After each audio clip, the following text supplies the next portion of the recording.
Hi there, Will here, and today we're on a top secret mission. It's not a mission to propose to Maya, as you may think, but rather my neighbor Dean messaged me the other day and said he was planning to propose to his girlfriend. So him and I have been scheming and have come up with a strategy to allow me to photograph the proposal without his girlfriend knowing what's about to happen. And that's what we're off to do.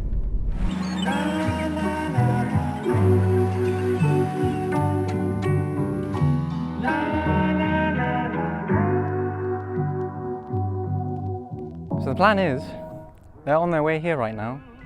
I'm going to be here pretending to talk to you in camera, filming a video. They're going to interrupt me, and then I'm going to ask if I can take their portrait for whatever reason, maybe because I'm testing the camera, or because the light's super nice, or something. Then I'm going to go 3, 2, 1. And he's going to get down on one knee and ask her to marry him.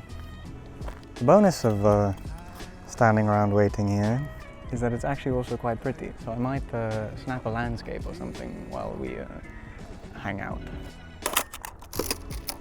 Chunk. Maybe I'll take a picture of this tree. Hello. You've just stumbled upon filming a YouTube episode. Are we interrupting? Are you guys coming for a picnic? It's actually quite convenient because I've just been complaining about how little there is to photograph around here. Maybe I can photograph you guys having a picnic or something. What made you guys decide to come up here today? I'm good. Yeah, it was slightly more of a hike than I, fist bump for you, expected as well. Like, at least let me have closed shoes. My mate told me to come up here. He was like, the sunset's great, and then I looked at the sunset checker thing and it said it'd be, I thought it was gonna be like now. So instead we're hanging around waiting for the light to get better. Can I, because I've got nothing to photograph as of yet, can I take your guy's portrait while I wait for the light? It'd be an honor. I don't get to photograph many people. Yeah, I've already taken 2 pictures of her so far up here. So. You're just gonna stand. You can look fashionable. You already look fashionable. What have I done with mine? You take it into the sun though. Isn't that like hectic or does it work? No, you can stand over there and then we'll get like full frontal light. I mean, I could backlight it as well. Let's see what the backlight light looks like. Come, we'll do a full standing portrait vibe. Guys, I don't feel like being in a photo. You're saving me though from my own ineptitude for coming up here too early. Maybe up this way a bit? Take photos of you getting photographed. It's not that big an experience, Dean. I'm just trying to do influences in the wild. Move back a bit, just so that these roots aren't at like your feet. There, that's perfect. Maybe hands not on hips. There you go. Laughing is cool. Okay, I'm going to count you down. I'm going to go... My YouTube channel. You're going to be a feature now. 3, wait for it, focus, 2, 1. No dogs. Dogs against the rules. Cool, same story as I just did with each of you individually. I'm going to count down from 3, and on 1 I'm going to take the picture, okay? 3, 2, 1, wait 1 second, 3, 2, 1, almost there. Oh my god.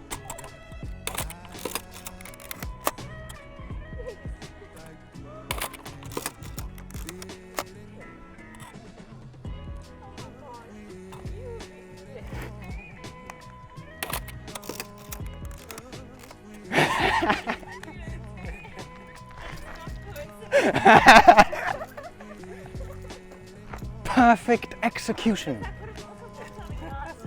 Let's do one more. 3, 2, 1. Excellent. And for the sake of thoroughness, let us reenact the moment one time, just with you standing sort of facing me side on in this direction. Like this way. This is like the light is best from here, but I wanted it side on there because my shadow's in it. So now I can take my time and compose it without the shadow. 3, 2, 1. Perfect. Money shot.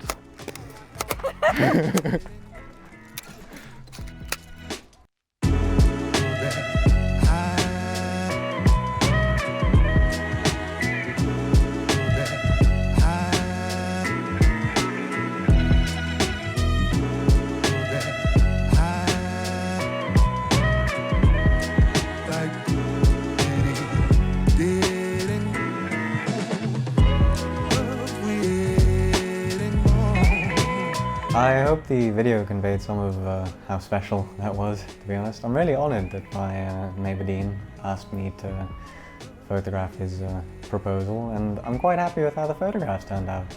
There were a couple of them where he was like blinking or it just wasn't the right moment, but to be honest, making any sort of photograph where there's a crucial moment with an RB67 is really tricky, and I'm glad with the ones I got. And I guess in general, having any sort of photograph of a moment that's special is kind of something to be proud of. I mean, I'm not an engagement photographer, and it was cool to step out of my comfort zone for this, but I'm happy with them, basically, and I hope you thought they looked nice too.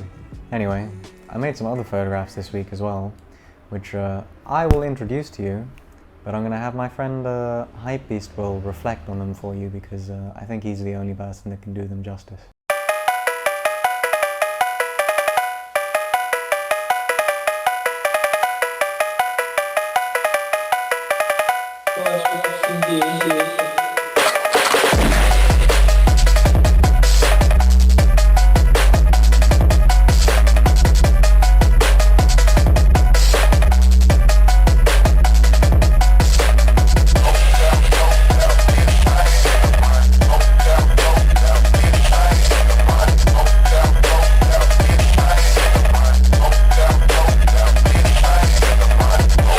Fire, fire, fire, fire, fire, mate. Those photos were straight fire. Lamborghini Diablo on film, straight fire.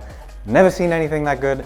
Only thing that could have made them better is if they weren't Photoshopped, because when you Photoshop film photos, it takes away the true essence of it, you know? Okay, that's enough Hypebeast Will, I think, because he's already veered too far into the nonsensical realm. But those photos were Photoshopped. I got rid of the sort of space between the colorama and the background in general, just because I thought it would look nicer, and I'd like to argue that it does look nicer as opposed to the deconstructed set. I didn't do like a very high-end or intense Photoshop job on it, just good enough for it to look cool, which I think it does. I mean, I'm not a car photographer, and I'm sure actual car photographers would probably have a heart attack looking at some of the reflections going on there, but I think it looks nice. It looks alright. I got rid of some of the reflections in Photoshop as well. Here's some comparative shots. Here's a deconstructed set shot and the Photoshop version. And here's another deconstructed set shot and the Photoshop result, which I don't know, the Photoshop version just looks better, you know? I mean, you could argue that deconstructed sets are cool and it's like a cool way to do things. It's a very popular thing nowadays, I think, photographs of sets where you can see what's going on. That backdrop setup was basically just 4 C-stands and 2 coloramas, which is why there's an overlap, because you can't set it up to be consistent, so it's going to be photoshopped anyway, because the colorama with the gap in the middle looks terrible. But outside of that, I just think making it seem as if that Lambo is in this giant yellow room is quite cool and adds to the picture. I don't know, let me know what you think. I should mention, the reason I got to be in the same room as a Lamborghini Diablo at all is thanks to my friend Aubrey, whose shoot that was. Those pictures were just behind the scenes pictures as well, which is why there's more like reflections and stuff going on than like a car photographer might want there to be in a picture of a car, because pictures weren't of a car. You'll see them on his Instagram account at some point in the near future, I reckon. You can follow him here. And besides that, quite an exciting announcement. If you want to send me something in the post, you can now, because my friends over at K Film Supply have said that you can send things there and then I can pick it up there. So if you ever want to send me anything, you can send it to 7 Orphan Street, Cape Town, South Africa, postcode 8000, and label it for William Sheepskin. If you ever want to be sure anything gets here, you should send it with DHL, because the South African Postal Service is terrible. Anyway, thank you so much for watching. I hope you enjoyed, and I'll see you next week, and then probably not the week after, because I'm going to be overseas. But I'll see you soon.